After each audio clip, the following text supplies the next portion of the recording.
अगली सुनवाई 7 जुलाई को होगी। अपराधियों की धरपकड़ तेज होगी, सरकार की तरफ से ये कहा गया है। तो बड़ी जानकारी ये जो निकल करके सामने आ रही है एसआई भर्ती को लेकर के। शुक्रिया अरबाज तमाम जानकारी साझा करने के लिए।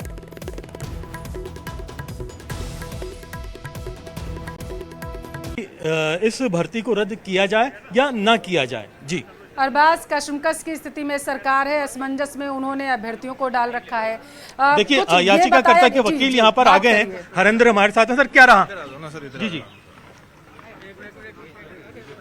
देखिए, आज एक एफिडेविट पेश हुआ है सरकार की तरफ से जी, और उसमें एसओजी ने जो रिपोर्ट है वह भी सबमिट करी है 25/6 को। मैं आपको पढ़ के सुनवा देता हूँ रिपोर्ट। उसमें लिखा है कि वर्तमान में जारी पड़ताल में प्राप्त सुरागों के आधार पर प्रमुख गिरफ्तारियां की जा चुकी है। अब जो आरोपी फरार हैं उन्हें शीघ्र गिरफ्तार कर विस्तृत पूछताछ की जाए, तो उनके माध्यम से आगे कुछ और भी गिरफ्तारियां कर संभावित दोषियों को निर्दोष से पृथक करने की कार्रवाई लगभग पूर्ण हो जाएगी।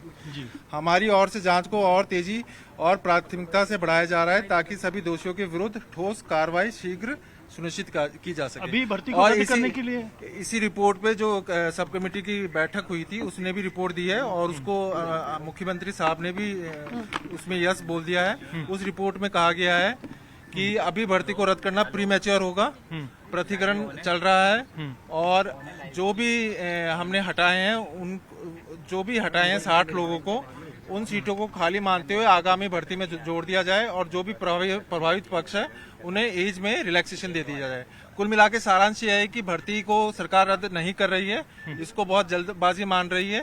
बोल रहे हैं एसआईटी वीके सिंह साहब ने भी जो पिछले अपनी रिपोर्ट थी उससे अलग बोलते हुए ये कहा है कि प्रमुख गिरफ्तारियां जो है वह हो गई है, और कुछ गिरफ्तारियां और बाकी है, और हम प्रतिकरण करने की हम कर सकते हैं प्रतिकरण, हमें और समय दिया जाना चाहिए। सरकार के इस पक्ष पे आपने क्या बात रखी? हमने कहा, कोर्ट का यह रुख था कि आप इसका जवाब दे सकते हैं, जो एफिडेविट पेश हुआ है इसका आप काउंटर एफिडेविट दे सकते हैं, और जो चयनित अभ्यर्थी हैं उनके वकील ने भी समय मांगा कि हम इसका जवाब देना चाहते हैं। कोर्ट ने समय दिया है, और अगले मंडे को सुनवाई 2 बजे के लिए फिक्स करी है, जिसमें आप दोनों पक्ष अपना जो है एफिडेविट देंगे। हाँ, इसके जवाब में पिछली सुनवाई पे कुछ सख्ती दिखाई को निर्णय देना पड़ेगा। हाँ, वो निर्णय आ चुका है, लेकिन इस कोर्ट ने पहले तो जो सरकारी वकील हैं उन्होंने ये कहा कि डिसीजन आ चुका है, इसलिए इन्हें नई याचिका लगानी चाहिए, और ये जो याचिका भी लंबित है वह एक तरीके से इन्फ्रक्चर्स हो गई है, उसका अब कोई उद्देश्य नहीं रहा गया है। हमारी तरफ से कहा गया है कि नहीं, हम इसी याचिका पे बहस करना चाहते हैं और इसी पे निर्णय हो, हम दूसरी याचिका नहीं लगाएंगे। और कोर्ट का भी ऑब्जर्वेशन था कि हमारी प्रेयर कैंसिलेशन की है वह आज भी प्रभावी है, और इन्हीं सभी बिंदुओं पे कोर्ट आगामी मंडे से सुनवाई करेगा। अगर अभी देखा जाए जिस तरह का घटनाक्रम रहा, इसमें लंबे टाइम तक 3 बार सरकार ने समय मांगा, उसको लेकर के अदालत ने क्या कहा? उसको लेकर सरकार ने कुछ भी नहीं, कोर्ट ने कुछ भी नहीं कहा। कोर्ट इस मामले में यह चाहता था कि इसमें आए।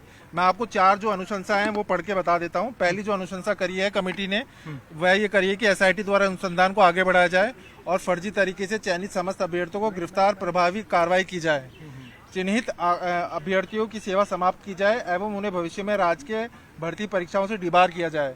पुलिस उप निरीक्षक प्लाटून कमांडर भर्ती 2021 को रद्द करने का निर्णय इस समय लेना प्रीमैच्योर होगा।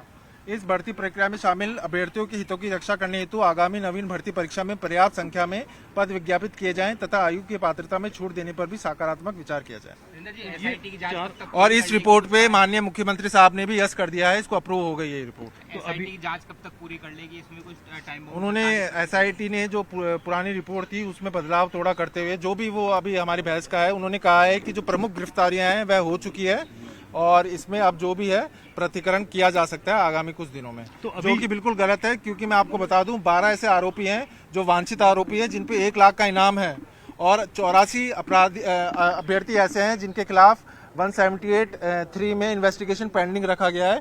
तो प्रतिकरण कभी भी नहीं हो सकता, वो हम इसका जवाब देंगे कोर्ट में। वो अगले हफ्ते आप जवाब में बात रखेंगे अपने, लेकिन कहीं ना कहीं अगर देखा जाए जो पूरी स्थिति थी, आपकी डिमांड थी कि इसे अभी रद्द किया जा सकता है, आपने हवाला भी दिया था। हमने कहा था कि आप हमारी बहस सुन लीजिए, हम आज भी बहस करने के लिए तैयार हैं, लेकिन और बाकी कोर्ट का भी ये था कि एक बार हम जवाब इसमें पेश कर दें ताकि बाद में कोई कमी ना रहे, इसलिए हमने। सरकार का एसओजी का स्टैंड कहीं ना कहीं बदला हुआ दिखा?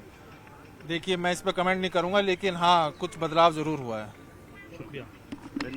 तो आप देख सकते हैं कि ये पूरा घटनाक्रम है।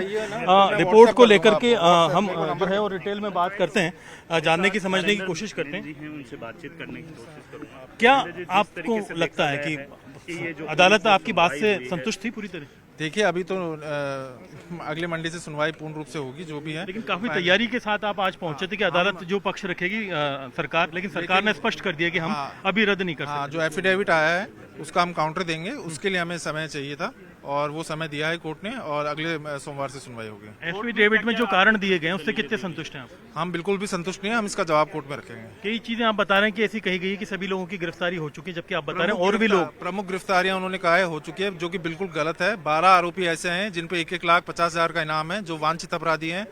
वो कितने सैकड़ों का नाम लेंगे वो भगवान ही जानता है। कनेक्टिविटी में कितने लोग आएंगे, कड़ी से कड़ी जुड़ेगी। और 84 लोग ऐसे हैं जिनके खिलाफ इन्वेस्टिगेशन लंबित है, जिसमें 16 सब इंस्पेक्टर्स भी हैं। तो मुझे नहीं लगता कि पृथक्करण कभी भी संभव है। इसलिए एसओजी ने पहले रिपोर्ट दी थी पिछले साल अगस्त में कि पृथक्करण संभव नहीं है, इसमें वर्ष लग सकते हैं पृथक्करण करने में। अब अचानक क्या हुआ या ये कौन सा प्रेशर आया, ये इसका हम कोर्ट में जवाब देंगे। नेक्स्ट वीक आप जो है 7 जुलाई को? जी, 7 जुलाई मंडे को सुनवाई है। ठीक है, आप देख सकते हैं कि 7 जुलाई को अगली सुनवाई होनी है। और जो पूरा घटनाक्रम रहा उसमें जो महत्वपूर्ण बिंदु हैं, 4 पॉइंट जो हरेंद्र ने हमें बताए, जो सरकार की ओर से एफिडेविट पेश किया गया है वो बहुत महत्वपूर्ण है, जिसमें एसआईटी द्वारा अनुसंधान को आगे बढ़ाया जाए और फर्जी तरीके से चयनित समस्त अभ्यर्थियों को गिरफ्तार कर प्रभावी कार्रवाई की जाए।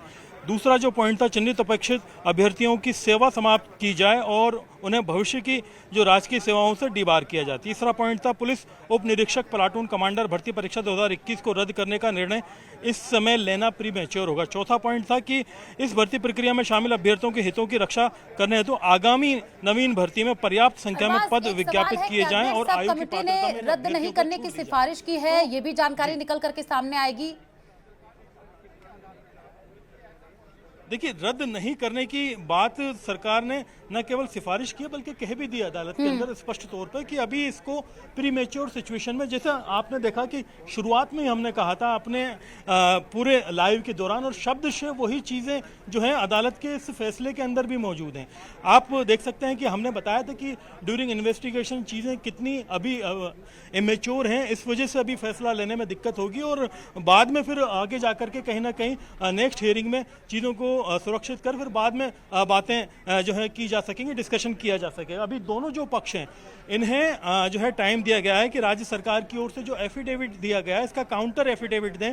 काउंटर एफिडेविट देने के लिए न सिर्फ याचिकाकर्ता के वकील बल्कि चयनित जो अभ्यर्थी हैं उनके वकील ने भी टाइम लिया। दोनों अगले हफ्ते 7 जुलाई को अपना जो है एफिडेविट पेश करेंगे और बताएंगे। यहाँ पर जो कुछ अभ्यर्थी हैं जो मौजूद हैं अंदर, लगातार इस पूरे मामले में आंदोलन करते रहे हैं। आप लोग कितने संतुष्ट नजर आए? क्या पूरा घटनाक्रम में बदलाव नजर आ रहा है? बिल्कुल अरबाज, आप नजर बना करके रखिए क्योंकि साई भर्ती पर अब अगली सुनवाई 7 जुलाई को होगी। अपराधियों की धरपकड़ तेज होगी, सरकार की तरफ से ये कहा गया है। तो बड़ी जानकारी है जो निकल करके सामने आ रही है साई भर्ती को लेकर के। शुक्रिया अरबाज तमाम जानकारी साझा करने के लिए।